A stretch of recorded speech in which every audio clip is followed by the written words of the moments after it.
Hello guys, today I'm going to be showing you how to create a goal seek function in Excel.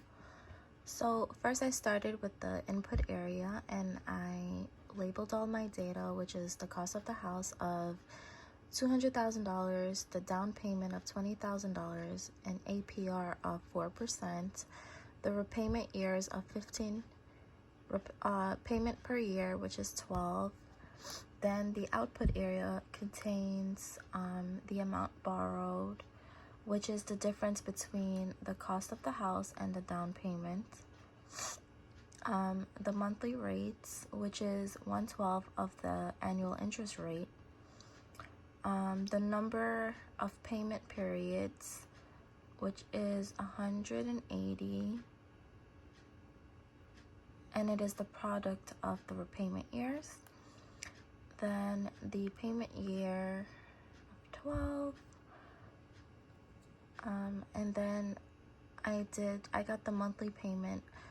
I used the PTM function to get this, which is the monthly interest rate,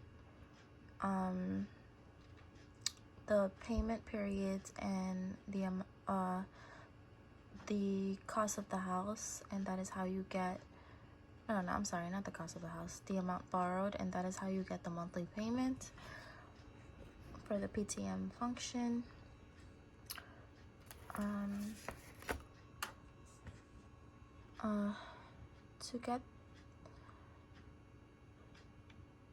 Okay, so let's say you want to keep a monthly payment of at least $1,500.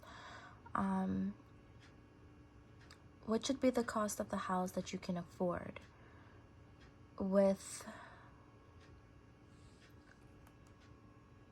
a down payment of $20,000?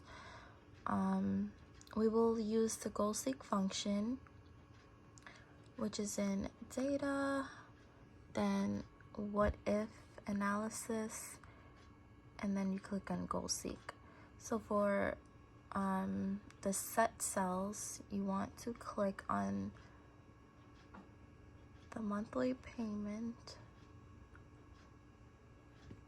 which is here, and then to value, which is $1,500, so 1500, and then if you can manually type it in, or you can use these little functions right here to just click on the cells, and then the cost of the house,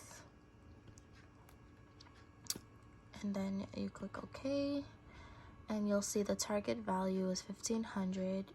Your current value is $1,327.83,